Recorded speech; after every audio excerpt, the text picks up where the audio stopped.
Enregistré. Voilà. Donc, bonsoir tout le monde. Donc, bienvenue sur ce webinaire consacré à la norme ISO 27002-2022, qui vient d'être mise à jour, qu'à la norme ISO 27002, et surtout l'impact pour le RSSI. Donc, on a l'honneur d'accueillir ce soir Monsieur Jamal Saad, qui est directeur des opérations de cybersécurité et intelligence économique chez OGS BC. Et donc, pour moi, en tout cas, c'est toujours un honneur de l'accueillir. Et je me suis dit, voilà, je vais proposer le sujet. Je me suis dit, voilà, ça sera intéressant de voir effectivement, de connaître les changements, les principaux changements et l'impact derrière que ça va avoir pour les différentes organisations qui ont mis en place le SMSI et surtout l'impact par rapport aux opérationnels et au RSSI. Donc, Jamal, je te laisse la parole. Au niveau de l'Assemblée, vous pouvez bien sûr interagir en posant des questions au niveau du chat. Donc, on va les récolter et les poser à Jamal tout à l'heure. Et vous avez aussi, donc j'aurai la possibilité aussi de vous donner la main, donc vous faire activer votre micro pour que vous puissiez directement échanger avec Jamal. Bonsoir à vous tous. Merci Shafik. C'est toujours un plaisir aussi d'intervenir suite à tes demandes parce que je connais bien ta générosité que je partage. Vous pouvez poser des questions à tout moment. Donc, n'hésitez pas de poser des questions pendant mon intervention. Je veux aller à l'essentiel. Je veux commencer par un bref historique sur la 27002 parce que je sais que parmi vous, il y a des personnes qui ne connaissent pas du tout la 27002. Donc, je veux parler bref historique. Par la suite, je veux faire une comparaison entre la version 2013 et la version 2022. Et puis, on va voir ensemble quels sont les impacts directs, indirects, obligatoires et non obligatoires pour un RSSI ou pour une organisation. Voilà, schéma. OK, on va faire en sorte que je ferai un bref historique et vous pouvez par la suite aller plus loin dans la norme. Pourquoi la 27002 et c'est quoi la 27002? À vrai dire, la 27002 n'existait pas dans les années 95. Dans les années 95, on avait le BS, le British Standard. Le British Standard 7799, qui était le code de bonne pratique. Dans les années 98, le British Standard était scindé en deux. On avait le British Standard 7799-1 et le British Standard 7799-2. Le tiret 1, c'était le code de bonne pratique.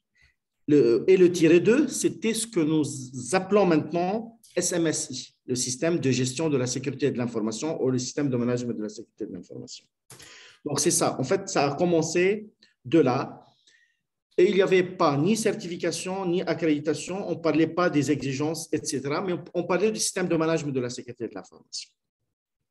En 2005, la donne a changé. En 2005, c'est l'ISO qui a pris avec le comité numéro 27 en charge ces deux standards et on a eu à ce moment-là la 27, comme c'est le comité 27, 2702, la 27002 qui est le code de bonne pratique et pour la première fois on a eu, et là je me rends compte que j'ai vieilli, la 27001-2005. La 27001-2005 et nous avons commencé à parler de SMSI et de la possibilité de certification d'une entreprise. C'est là où ça a commencé. Il y a eu une version de la 27002 qui est à la virgule près, celle de la 2005 en 2007. Pourquoi? Parce qu'en fait, la 27002, à un moment donné, dans les années 2000, on l'a nommée 17799. C'était devenu obsolète et ils ont mis à jour en 2007. Pardon. Maintenant, il y a une chose qu'il faut que vous sachiez. Une norme a une version au niveau international, mais il peut avoir une version ou bien au niveau national ou bien au niveau supranational. Je dis à des personnes maintenant, c'est quoi la version de la 27002? Il y en a qui vont me dire mai 2017, et il y en a qui vont me dire octobre 2013. Pourquoi? Je vais vous dire pourquoi. Octobre 2013, c'est la version internationale publiée par l'ISO, l'International Standard Organization. Par contre, en France, on a une norme française et européenne qui, suite à quelques corrections, il y a eu 2 corrections sur la norme 27002, Corps 1 et Corps 2 en 2014 et en 2015, ils ont ajouté ces corrections et ils ont sorti en France, c'est le COFRAC, une norme française et européenne, la 27002, version mai 2017. Est-ce que c'est clair ou pas clair? C'est très important parce qu'il y a des gens qui sont un peu débousselés. Mais c'est comme ça. C'est comme ça. Donc, moi, maintenant, je veux faire la comparaison entre le comparable, c'est-à-dire la norme ISO internationale version 2013 et la norme ISO internationale version 2022. Sachant que si vous voyez dans la lecture norme ISO 2017, eh bien, sachez que c'est une norme française européenne qui a intégré les corrections qui ont été publiées sur le site de l'ISO. C'est juste. Okay? Maintenant, faisons une comparaison entre la 27002. Avant, je veux la définir. Avant, je veux la définir, bien sûr. Je veux la définir et vous allez voir que la définition aussi a changé ou le titre a changé. En fait, la 27002 2013, c'est exactement technologie de l'information, je dis bien technologie de l'information, technique de sécurité, code de bonnes pratiques pour le management de la sécurité de l'information. Ça, c'était le titre. Déjà, le titre a changé. Ça, c'est le titre de la norme internationale ISO 27002 2013. Le titre de la norme internationale ISO 27002 février 2022, c'est sécurité de l'information. Tout à l'heure, c'était technologie de l'information. Là, c'est sécurité de l'information, cybersécurité. Donc, il a introduit cybersécurité et aussi la protection de la vie privée. Il a ajouté la protection de la vie privée vu qu'il y a pas mal de lois et des réglementations sur les données à caractère personnel. Et il a dit à la fin, mesures de sécurité de l'information. Vous voyez? Donc, tout de suite, on voit qu'il y a un premier changement dans le titre. Le titre, il a parlé de la cybersécurité, il a parlé de la sécurité de l'information et pas de la technologie de l'information, et il a parlé par la suite de la vie privée, chose qui n'existait pas dans le titre. Et ça va être par la suite explicite dans la norme elle-même.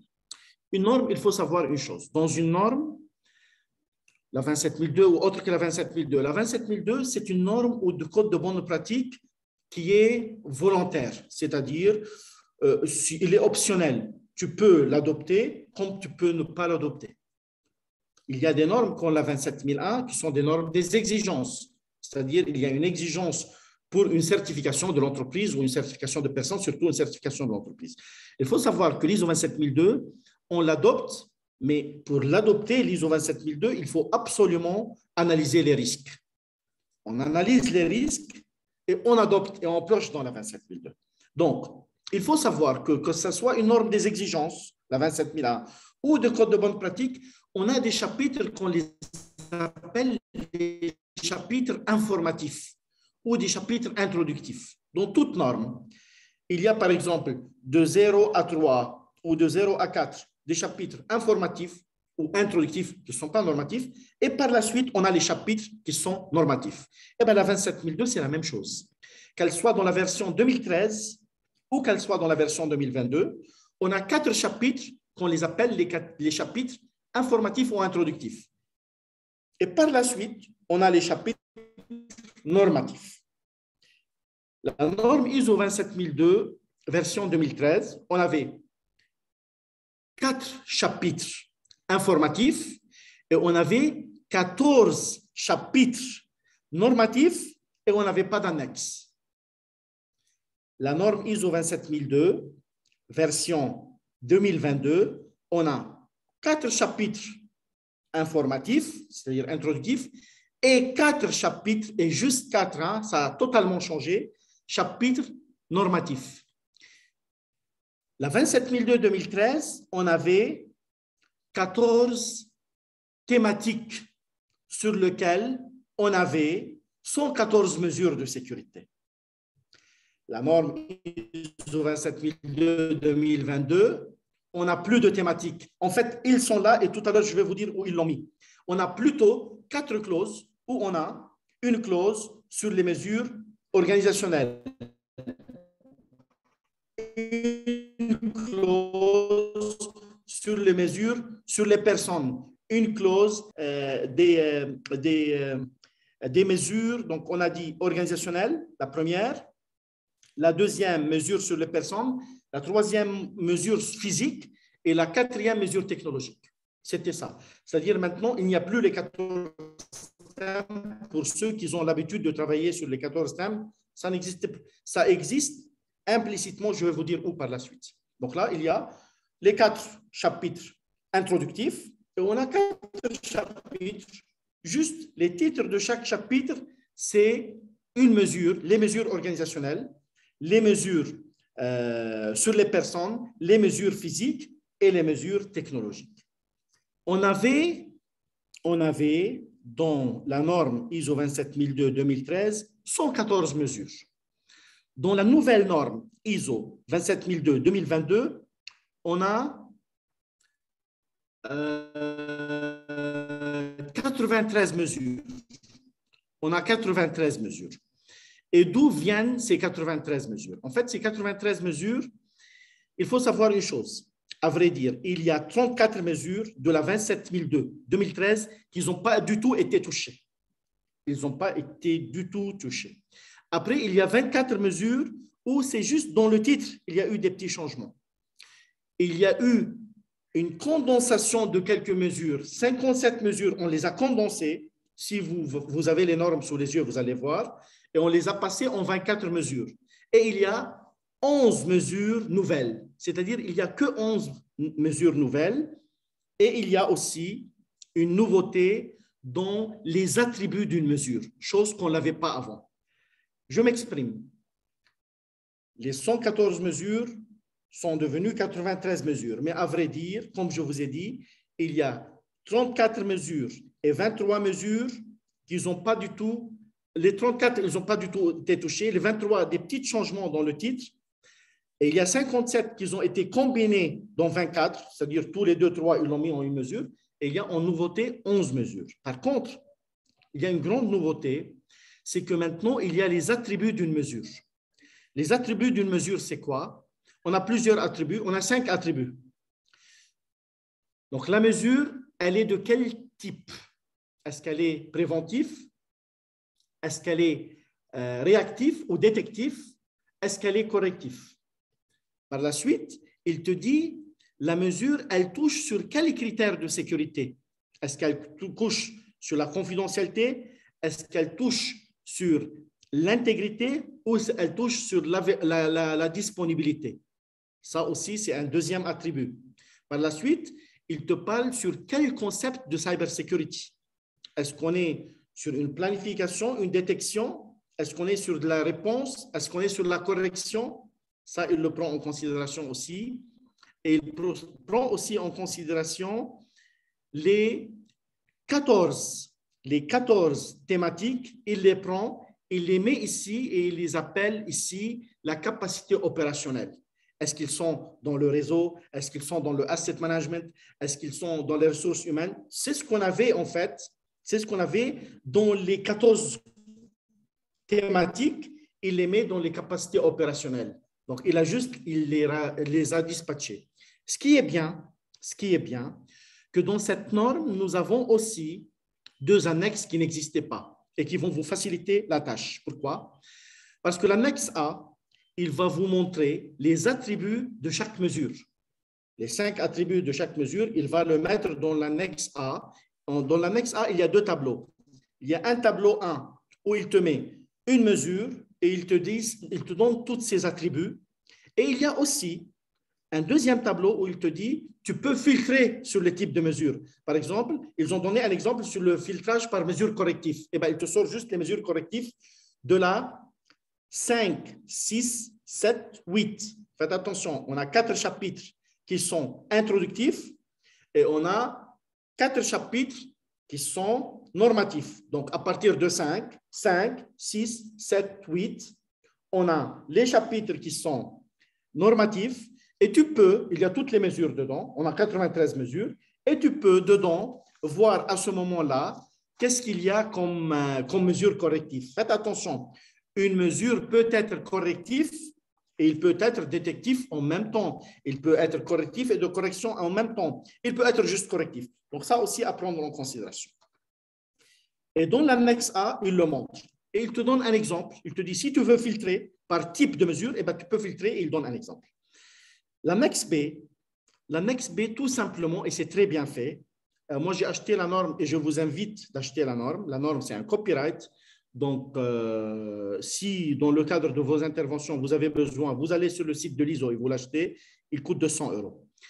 Donc, l'annexe B, qu'est-ce qu'il a fait? Il a fait une comparaison entre la version 27002 2013 et la 27002 2022 et aussi, il a fait une comparaison inverse entre la 27002 2022 et la 27002 2013 pour nous faciliter la tâche autant que RSSI pour tout ce qui va être impacté par la suite, toute la gouvernance qui va être impactée. Il faut que vous sachiez une chose, que donc on a dit, il y a quatre chapitres normatifs. Dans le chapitre où on a la clause 5, qui est les mesures organisationnelles, vous allez voir 37 mesures. Dans le chapitre qui est la clause 6, je dis chapitre ou clause, c'est la même chose, hein, on a 8 mesures sur les personnes. Dans la clause 7, on a 14 mesures sur les mesures physiques. Et dans le dernier chapitre qui est les mesures technologiques, nous avons 34 mesures. Et bien, si vous additionnez ces mesures, vous allez tomber sur 93 mesures. La version 2005, on avait 133 mesures. La version 2013, on avait 114 mesures et maintenant nous sommes à 93 mesures. Grosso modo, c'est ça la structure globale de la norme. Donc, pour récapituler, au début, moi qui ai travaillé depuis très longtemps sur la 27002 avec l'ancienne version, j'étais un peu débousselé. Mes 2 lectures, je me suis dit, mais combien ils nous ont facilité la vie.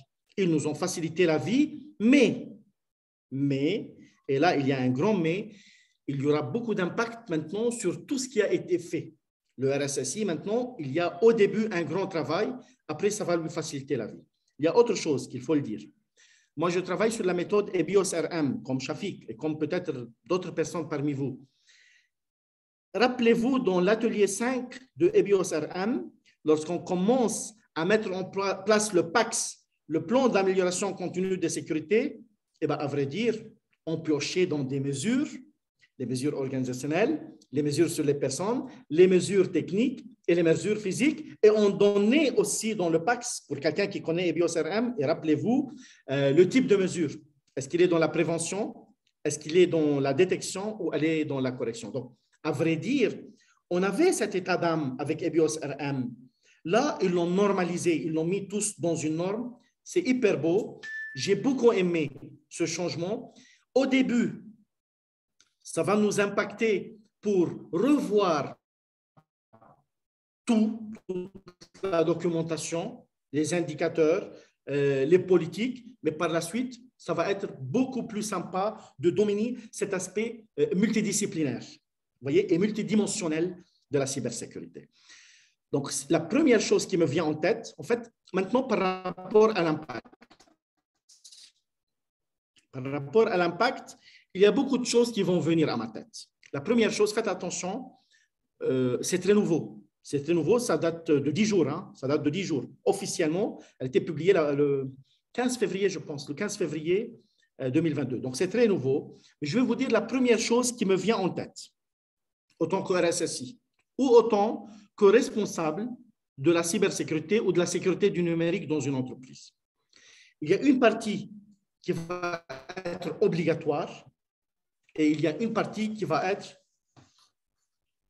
apparemment, il y a des gens qui ne nous entendent pas. Shafik? Oui, je vois ça. En fait, il n'y a que Shaima, sinon tout le monde... Shaima, donc tu as un problème chez toi. Ouais. Elle a ça lag un peu de temps en temps, mais sinon, ça va. OK. Donc, j'étais où? Voilà, par rapport maintenant à l'impact. Par rapport à l'impact, autant que RSSI, je peux être dans plusieurs cas de figure. Si je suis dans un cas de figure où mon entreprise elle est certifiée ISO 27001 ou mon entreprise elle est certifiée ISO 27701, j'ai intérêt, si vous voulez, c'est pas seulement j'ai intérêt, je dois l'exigence de ces deux normes. N'oubliez pas que la 27001 a l'annexe A qui est la 27002. Et supposons que je suis certifié. Il n'y a pas une certification sur la 27002. La 27002, une personne peut se faire certifier si le souhaite. Ça n'a pas trop de sens. Mais s'il veut se faire certifier une personne, oui.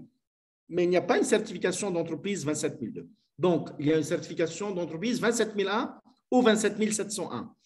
27001, c'est le SMSI, c'est le système de management de la sécurité de l'information. Et 27701, c'est le PIMS, le Privacy Information Management System. Que je sois dans le cas ou dans le deuxième cas, et parfois dans les deux cas. Parce qu'il y a des entreprises qui sont certifiées 27001 et qui sont certifiées 27701. Très peu d'entreprises. La 27701, il est sorti en août 2019. Et la 27701, un de ses prérequis, c'est la 27001. Donc, il y a très peu d'entreprises qui sont impactées par les deux. Mais que ce soit la 27001 ou la 27701, la première chose à revoir, c'est la déclaration d'applicabilité. La déclaration d'applicabilité, c'est quoi? Dans la version 27001 2013, dans la version 27001 2013, il y a une clause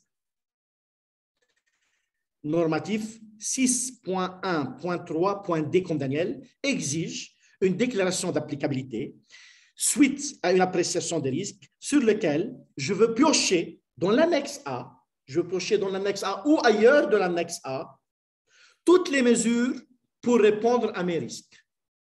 Eh bien, l'annexe A a changé. Pourquoi? L'annexe A, c'est la nouvelle version de la 27002-2022, même si la 27001, la nouvelle version, elle n'est pas sortie. Mais dès la première recertification, eh bien, l'annexe A n'est plus la 27002-2013. Non, l'annexe A maintenant, c'est la 27002-2022. Eh bien, les mesures ont changé. Donc, j'ai deux choses à faire. Revoir ma déclaration d'applicabilité, revoir mon appréciation de risque pour pouvoir revoir ma déclaration d'applicabilité et adapter les mesures par rapport à cette nouveauté et ajouter, faites attention, il y a 11 mesures qui sont nouvelles. Rappelez-vous, j'ai dit, il y a 11 mesures qui sont nouvelles.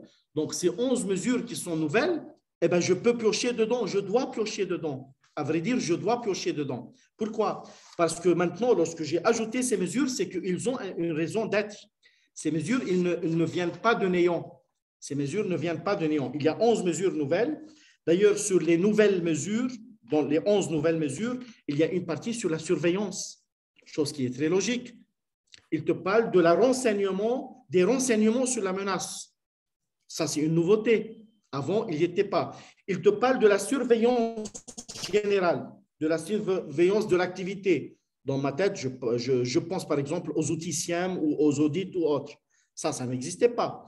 Il te parle de la suppression de l'information. Là, ça vient du RGPD, ça. La suppression des données et le masquage des données. Ça vient du RGPD. Ce sont des nouveautés. Il te parle à un moment donné sur la préparation de ton TIC pour la continuité d'activité. Ça aussi, ça vient des exigences réglementaires de la notification. Ceux qui connaissent le RGPD, la notification d'un incident qui peut être qualifié d'un sinistre ou autre. Il te parle à un moment donné de filtrage web. Il te parle à un moment donné. Donc, tout cela, ils sont dans 11 nouvelles mesures. Eh bien, le RSSI, il y aura une 27001. Si tu regardes le code de la 27001, elle est en cours de révision et réexamen. Elle est, je pense, sur son code, il est de 95, je pense. Donc, certainement, il y aura, oui, ça ne va pas tarder à venir, certes. Donc, le RSSI, maintenant, qu'est-ce qu'il va faire? Il va revoir ses appréciations des risques, il va regarder la déclaration d'applicabilité, il va l'aligner sur la 27002-2022. Parce que n'oubliez pas que l'annexe A dans une certification devient une exigence. Si je prends La 27002 toute seule, donc une norme toute seule 27002, je n'ai aucune exigence. Mais si je veux l'adopter, j'ai intérêt à apprécier mes risques. Par contre, moi, je parle sur tout ce qui est exigé, c'est-à-dire la 27001, elle a l'annexe A. L'annexe A, c'est la 27002. La 27002 a changé en 27002-2022. Elle devient une exigence. Elle devient une exigence dans la 27001, dans la nouvelle certification qui va venir. Donc, j'ai intérêt à adapter déjà la première chose. Il y a beaucoup d'adaptations à faire. Mais la première chose, la DDA. Je réapprécie mes risques, c'est l'occasion, et je repioche dans les nouvelles mesures s'il le faut, et j'adapte les autres mesures.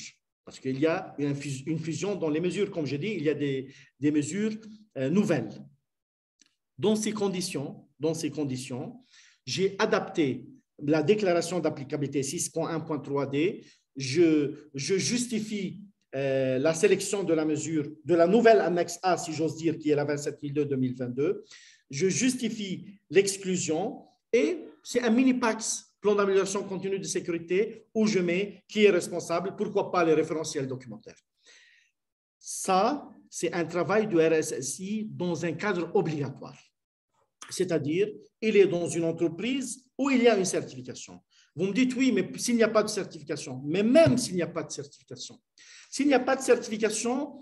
pourquoi pas, s'il n'y a pas une certification, ne pas profiter de cette nouvelle norme? Ne pas profiter de cette nouvelle norme et sa philosophie de prendre une vue des mesures avec les attributs. Donc, je peux remettre à jour, que ce soit aussi dans une certification ou autre, toute politique. Les politiques, vous savez, les politiques et les plans d'action qui vont avec, je peux les remettre à jour par rapport à cette nouveauté. Les procédures, je peux les remettre à jour par rapport à cette nouveauté. Les appréciations de risque, je peux les mettre à jour par rapport à cette nouveauté. Même s'il n'y a pas une exigence de certification, c'est pour adapter ma manière de gouvernance et des indicateurs et d'appréciation de risque dans l'entreprise, même s'il n'y a pas une exigence. Bien évidemment, le paradigme cyber a changé. Si on voit les réglementations, le RGPD ou n'importe quelle réglementation dans le monde, dans la protection des données, eh bien, la cybersécurité fait partie des réponses. Eh bien, profitons en tant que RSSI avec cette nouvelle vision de la 27002 qui implique et qui a été influencée par le RGPD, par la loi les diverses lois de protection de données, pour que j'accélère ma conformité, même si je ne suis pas soumis à une certification. Vous voyez? Donc, pourquoi pas, je décomplexe les choses, je vois une vision globale, je vois les mesures avec les attributs et je vois ce qu'il me reste à faire d'une manière beaucoup plus simple. C'est-à-dire, pour moi, si vous travaillez sur la 27002-2022, 3-4 mois, vous allez vous rendre compte que c'est beaucoup plus simple que la 27002-2013. Il est fait d'une manière beaucoup plus simple. Ayoub, je ne sais pas, mais je peux me renseigner. Je ne sais pas, j'ai Jean-Luc Ayar qui bosse avec moi, qui fait partie de l'ISO. Je peux lui poser la question et je te réponds. Logiquement, il ne va pas tarder. Logiquement, ça ne va pas tarder. Tu sais, l'annexe A, il est lié. Mais je te parle et je t'appelle. Bientôt, je t'appelle et on en parlera. Voilà. Et la suite de sa question, Jamal, par rapport à, est-ce qu'il y a une période de transition, une période de grâce, ou est-ce que avant de basculer sur la 27002 2022? Moi, je pense, écoute, je pense, mais je ne suis pas sûr, que la période de transition, ça va dépendre de 2 paramètres. Le premier, quand il sort la nouvelle version de la 27001, la date de la sortie, et quand une entreprise, elle va se faire recertifier. Je te donne un exemple. Supposons que moi, maintenant, je suis certifié hier. Je suis certifié hier ISO 27001-2013. Faites attention. Je dis ISO 27001-2013, norme internationale. Si on va regarder la norme française, vous allez voir 2017, parce que toutes les corrections, ils l'ont ajouté. Mais moi, je parle d'une norme internationale. Si je suis certifié aujourd'hui, et la 27001-2022, elle est sortie dans 2 mois, je serai soumis à la nouvelle version lors de l'audit de surveillance dans 1 an. Mais supposons que j'ai un audit de surveillance dans 2 mois et la norme ISO 27001, la nouvelle version, il sort dans 1 mois. Il me reste 1 mois. Je pense que ça va être comme ça. Je pense que ça va être comme ça. Et c'est pourquoi il faut dès maintenant être dans la prévention et commencer à revoir notre déclaration d'applicabilité, nos politiques, nos plans d'action, nos procédures et le remettre. D'ailleurs, c'est une valeur ajoutée et le remettre sur la nouvelle version par rapport aux nouvelles exigences. Mais même, moi je dis, même s'il n'y a pas une certification, faites-le, c'est une valeur ajoutée pour vous et vous allez répondre. Il parle beaucoup de données à caractère personnel, des PII, etc. Il parle beaucoup de la 29134, dont la 27002, la 29134, Ayoub, Shafik, ce qu'on a parlé il y a quelques jours sur le PIA, il parle aussi, tu vois. C'est-à-dire, c'est que du bénéfice. C'est que du bénéfice. Pour ceux qui ont déjà une certification, ils ont intérêt à commencer tout de suite parce qu'on ne sait pas comment ça va être après. Je ne sais pas. Moi, je pense ce que j'ai dit, mais je ne suis pas sûr. Et pour ceux qui n'ont pas une certification, écoutez, ça va être beaucoup mieux pour répondre. Ça va vous donner plus de visibilité, plus de facilité, si j'ose dire, pour répondre à des réglementations. C'est tout ce que je veux vous dire. C'est tout ce que je veux vous dire sur cette partie. Si vous avez des questions et si je sais répondre, je vais vous répondre.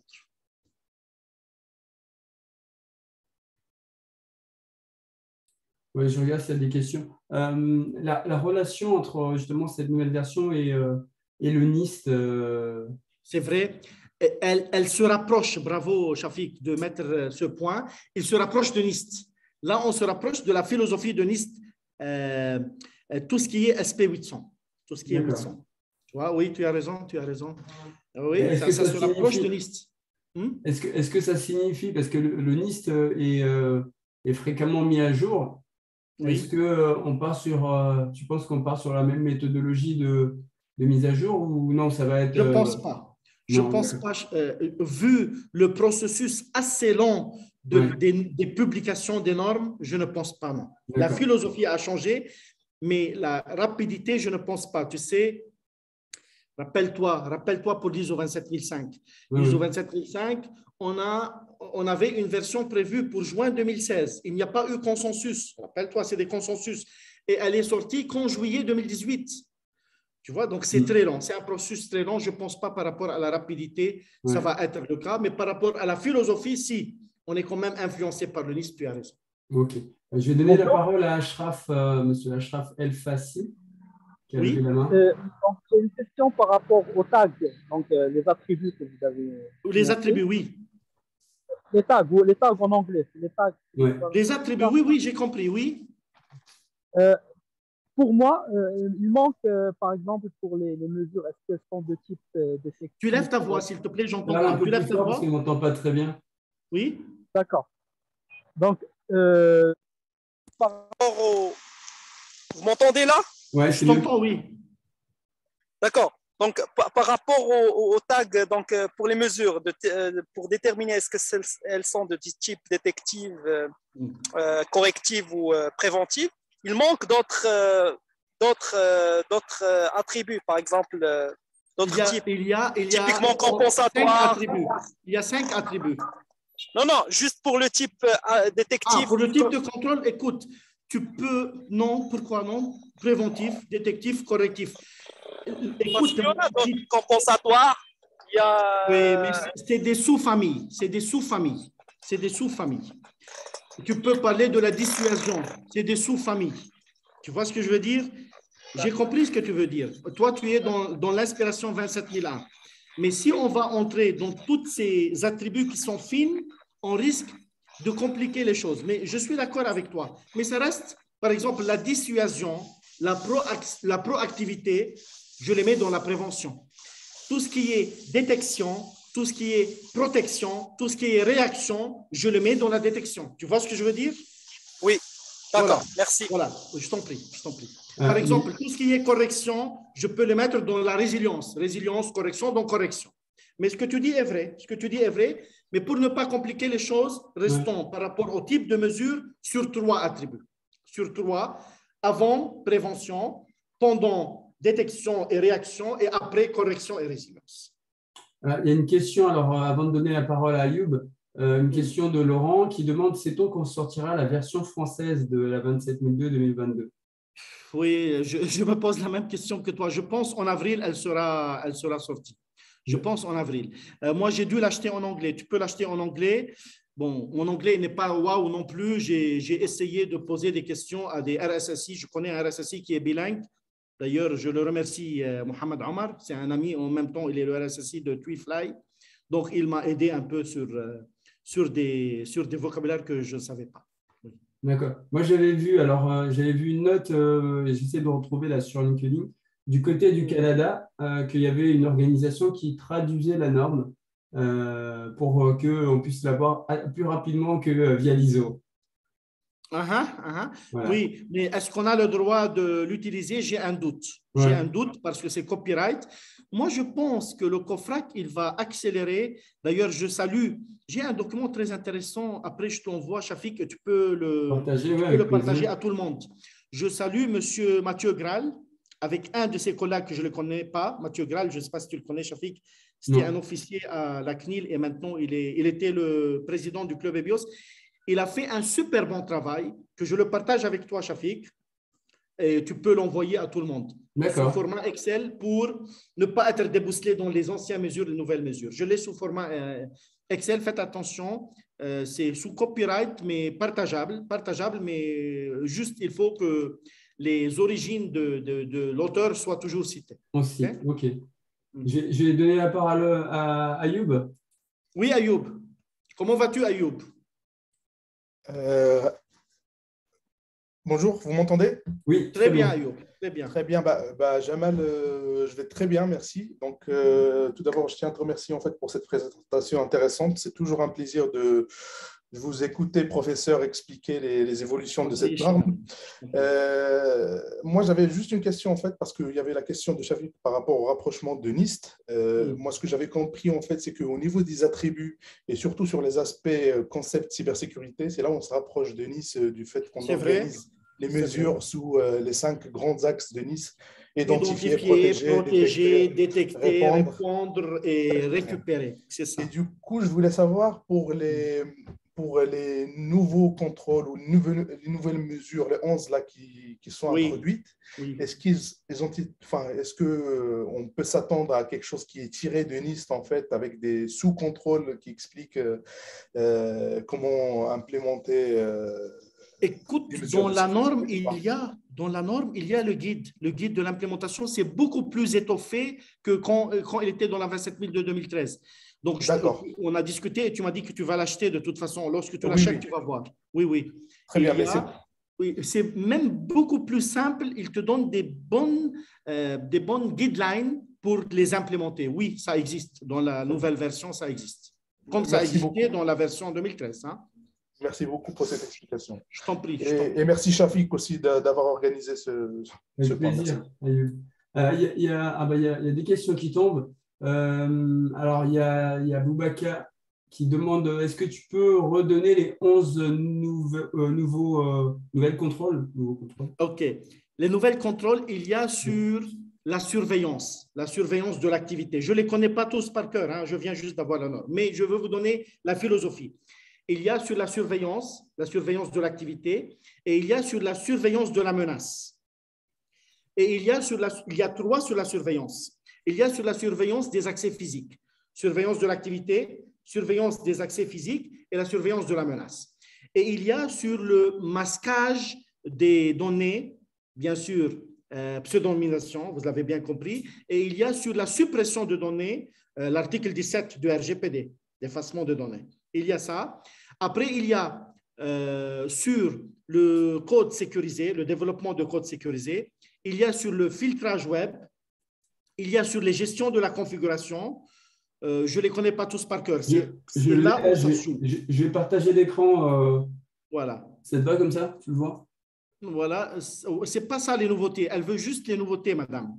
Elle veut juste les nouveautés. Moi, je te dis, les nouveautés sont ce que je viens juste de vous dire. Les nouveautés sont sur la surveillance, nous avons 3. Donc, la surveillance de l'activité et la surveillance des accès physiques et la surveillance des threats de la menace. Il y a, donc là, on est à 3. On a sur le masquage de données, on est à 4. On est sur la suppression des informations, on est à 5. On a sur le codage sécurisé, on est à 6. On est sur le filtrage web, on est à 7. On est sur la préparation, sur la quantité d'activité, on est à 8. Et on a voilà, c'est le 8 que je me rappelle. C'est le 8 que je me rappelle. Il y a encore 3 que je ne me rappelle pas. Il y a encore 3 que je ne me rappelle pas. Okay? Il y en a un peu plus sur le site. La gestion de la configuration. Il y a la gestion de la configuration. Il reste 2 que je ne me rappelle pas. Il y a aussi sur la gestion de configuration. Tu l'as dit, là, l'ICT Readiness, Business Continuity? Oui. On a parlé le renseignement sur les menaces, ça c'est un. Sur le cloud. Il y a sur le service de cloud aussi. Il y a sur le service de cloud, la sécurité de l'information, l'utilisation du service de cloud. Ouais. Voilà. Donc, on est pratiquement, écoute, renseignement sur la menace, la sécurité de l'information sur le service de cloud. Ils sont là en plus, parfait. La business continuity, la surveillance de la sécurité physique, la gestion de la configuration, la suppression des données et le masquage des données sur les activités globales de surveillance, sur le filtrage web, sur le codage sécurisé. Il y a un qui me manque, je ne sais pas c'est lequel. Oui, il y a Boubacar qui l'a partagé dans le chat là. Il y a quelqu'un qui l'a partagé, Oui, tout à fait, dans le chat. Oui. Je profite aussi pour te poser une autre question. Alors, je ne sais pas si Ayoub, tu voulais reprendre la parole. Sinon, j'ai Asna qui demande si l'entreprise se prépare pour obtenir la certif depuis un temps et elle a travaillé donc, avec l'ancienne version et que cette nouvelle version donc, sort, que doivent faire donc, les auditeurs dans ce cas pour auditer? Donc, on a travaillé pendant longtemps pour se préparer avec la 27002 2013 et donc on a la nouvelle qui sort et on devait être certifié. La réponse est très simple. Si j'ai bien compris, qu'est-ce qu'on va faire? Eh ben, on va se faire former chez Shafik. C'est tout simple, sur la nouvelle version. C'est tout simple, il faut se faire former. Chez Shafik, vous le contactez. C'est un excellent formateur. Il y en a d'autres. Un excellent formateur que je vous le conseille vivement. Hein? Jamal, il y a plein d'autres grands formateurs qui sont présents ce soir. Certainement, il y en a parmi vous aussi. Mais moi, c'est toi que je connais. Mais je ne les connais pas. Certainement, Ayoub, bien évidemment, Ayoub que je salue, qu'il est dans le domaine depuis très longtemps, malgré son plus jeune âge. D'ailleurs, Shafik Ayoub, il a déjà bossé avec toi. Ah bon? Je ne me rappelle même plus. Oui. Ah oui. Ah, c'est possible. Je reprends la question. Il y a une question de Fatou qui demande merci beaucoup pour la présentation, Jamal, mais vous pouvez me rappeler les grosses thématiques par rapport aux 11 nouvelles mesures? Vous avez parlé de surveillance, de protection, de données à caractère perso et pour le reste. Bon, c'est ce que je pense à Boubacar. C'est ce qu'on a répondu. On a répondu, il nous manque une mesure que j'ai oubliée. Oui, il a partagé là, Boubacar sur le chat. Là. Excellent. OK. Les DLP, merci Ayoub. C'est la nouvelle mesure. Data Loss Prevention, effectivement. Okay. Oui, bravo Ayoub. Oui. Merci beaucoup Ayoub, merci beaucoup. Oui. OK. Je ne sais pas, est-ce qu'il y a d'autres questions ou d'autres interventions, des personnes qui veulent intervenir? Vous levez la main et l'enregistrement, on l'aura. En fait, dès ce soir, je vais le poster sur la chaîne Cheo Technologies. Vous allez pouvoir avoir la vidéo dès ce soir. Vous cherchez sur YouTube Cheo Technologies et vous allez la voir dessus. Est-ce que, parce que comme on a quand même des grands experts là, ici présents, est-ce que vous voulez prendre la parole? J'ai vu qu'il y avait Moustapha Benjema. Moustapha, est-ce que Moustapha il est toujours là? Oui. Est-ce qu'il veut prendre la parole? Merci Stéphane.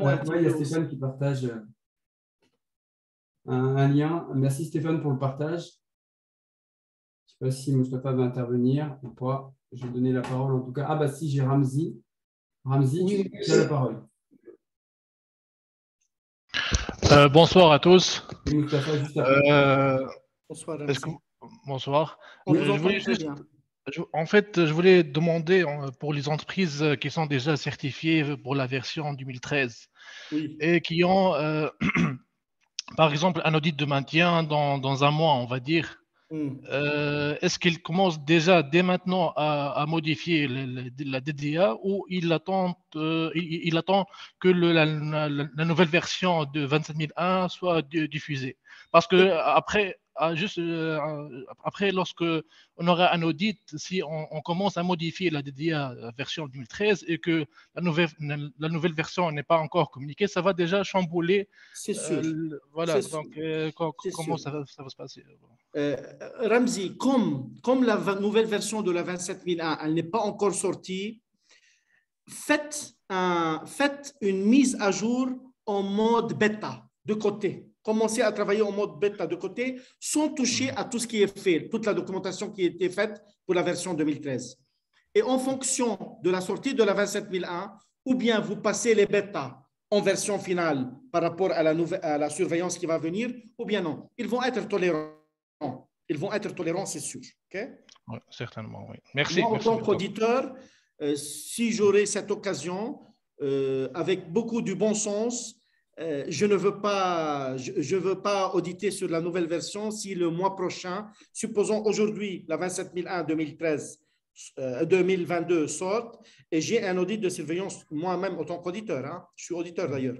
Donc, si je veux le faire, certainement, je veux demander à l'organisme d'accréditation, mais avec du bon sens, certainement, ça ne sera pas la nouvelle version, certainement. Mais par contre, je pense, c'est mon avis, je poserai la question, vous êtes où? Est-ce que vous avez commencé une version bêta sur la nouvelle documentation? Ça sera appréciable, mais pas forcément, ça va donner une non-conformité ou autre. C'est juste une question que je peux la poser pour voir s'il y a l'amélioration continue. N'oublions pas, il y a la clause 10, l'amélioration continue.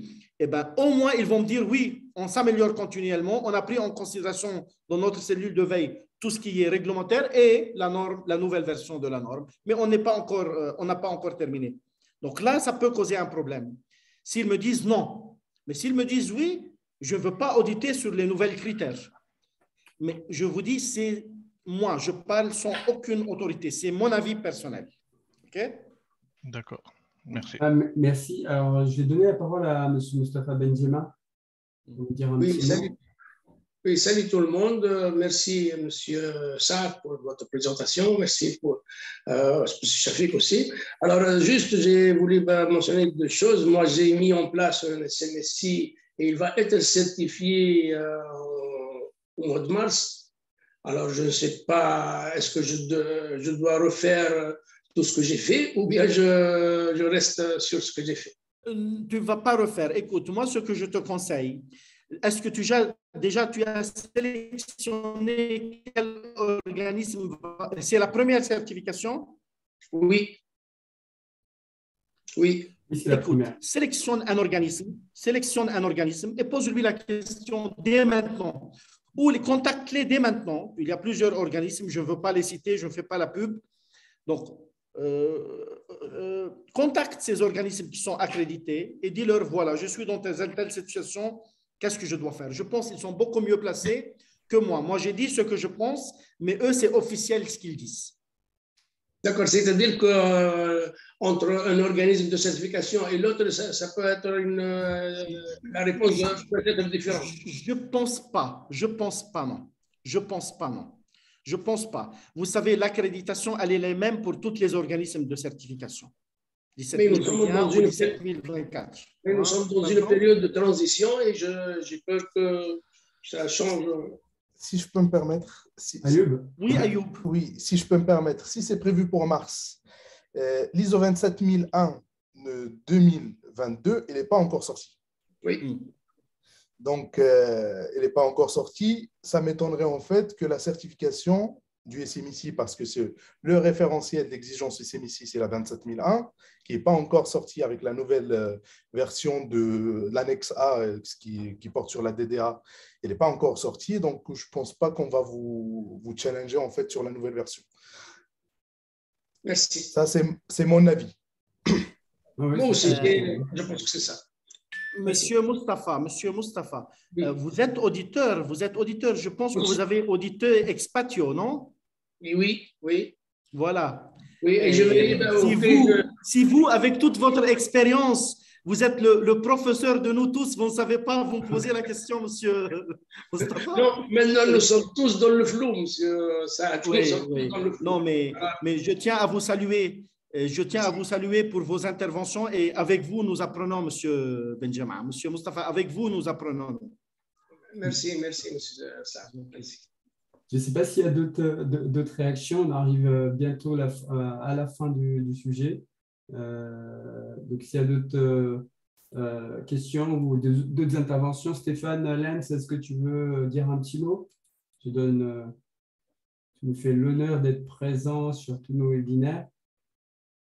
Je ne sais pas si tu veux dire un petit mot, si donner la capacité d'activer. Oui, bonjour à tous. Non, j'ai mis un lien qui est intéressant, qui dit à peu près les mêmes choses qu'effectivement Jamal a présenté. Donc voilà, je pense qu'effectivement, on va en savoir de plus en plus dans les semaines à venir et notamment, oui, effectivement, dès qu'il y aura la version française, je pense qu'on aura plus de nécessité de mettre à jour. Merci beaucoup, Stéphane. Merci pour ce lien. De rien.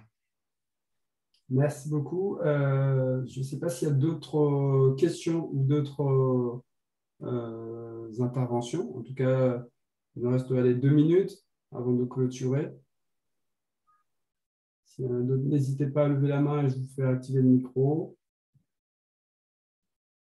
Alors, moi j'ai une question aussi, Jamal, sur la partie formation, justement. Sur la partie formation, est-ce que donc, dès maintenant, pareil, au niveau formation, moi j'ai par exemple une formation 27001 bientôt, est-ce que, sachant que je n'ai pas effectivement la 27001 avec l'annexe A 27002 2022, est-ce que j'intègre déjà dans ma formation Moi, je vais le faire. Moi, j'ai 2 formations à faire, une 27001 LI et une LA au mois de mars à Paris. Ouais. Et je veux les intégrer, mais d'une manière non officielle. C'est avec le PECB, tu bosses. On bosse avec le PECB, qu'on salue aussi le PECB. Je pense que le PECB, ils sont très rapides. Et je suis sûr qu'ils vont mettre à jour très rapidement leur support. Mais même si ce n'est pas fait, mais je pense que ça va être fait très rapidement. Et moi, pendant mes 2 sessions que je donnerai au mois de mars, je passerai quand même, j'ajouterai l'annexe A, je veux parler de l'annexe A sur l'ancienne version et sur la nouvelle. Okay? D'accord. Je vais vous partager, c'est Stéphane qui m'a envoyé le lien hier. Effectivement, en parlant de PECB, donc ils organisent un webinaire au mois de mars, là. Donc, je partage le lien pour que vous puissiez vous inscrire sur, justement, je pense, ce que tu disais, hein, ça va rejoindre, sur le fait qu'ils vont mettre à jour assez rapidement, sûrement leur formation également. PECB sont très réactifs, c'est une très grande qualité de formation, vraiment. OK. Écoute, a priori, on n'a pas d'autres questions. Donc, on va ainsi. Roland qui arrive. Peut-on établir une roadmap de mise en œuvre de la nouvelle norme afin qu'elle serve d'évidence dans le cadre d'un audit? Peut-on établir une roadmap de mise en œuvre? On peut, bien sûr, on peut, parce que maintenant, l'implémentation, il va être impacté. L'implémentation, c'est surtout la DDA qu'on va implémenter avec les clauses stratégiques. Les clauses stratégiques, je pense qu'ils ne vont pas être touchées, mais je ne suis pas sûr, mais je pense qu'ils ne vont pas être touchés. Donc oui, ça va être la même philosophie. Hein. Moi, je pense que c'est la partie d'où qui va changer. C'est les plans d'action qui vont changer. Ouais. Mais le roadmap, ça va être exactement la même chose. Hein. On va convaincre la direction, on va passer à l'analyse de risque. Bien sûr, on a étudié le contexte. On va passer par la suite sur la DDA, on va passer aux phases d'où. Après, on va faire la surveillance, que ce soit par des indicateurs, par de l'audit interne ou par le revue de direction. Et on va aligner tout ce qui a été fait, on va l'améliorer. Ça ne va pas changer. Le roadmap ne va pas changer. Ce qui va changer, c'est la partie opérationnelle. Oui, la partie opérationnelle, elle est impactée par ces nouvelles mesures. D'accord. Alors, Moustapha, je pense que nous devons prendre une formation de mise à jour. Oui, tout à fait. OK, merci beaucoup, Jamal. Je n'ai plus d'autres questions. Avec plaisir. Un grand merci. Et donc, pareil, je remercie tous les participants. Et donc, effectivement, donc, je vous partagerai le document de Jamal dès que je l'aurai par mail. Et je vais mettre la vidéo dès ce soir sur la chaîne YouTube Chiel Technologies. Ce n'est pas mon document. C'est le document de M. Mathieu Graal. Pardon, M. Graal. Ce n'est pas mon document. Oui, c'est le document de M. Mathieu Graal. Il faut penser à le citer. Voilà, surtout pas mon. Le mien, mais il est très bien fait. Hein, d'accord. Oui, ce n'est pas mon document.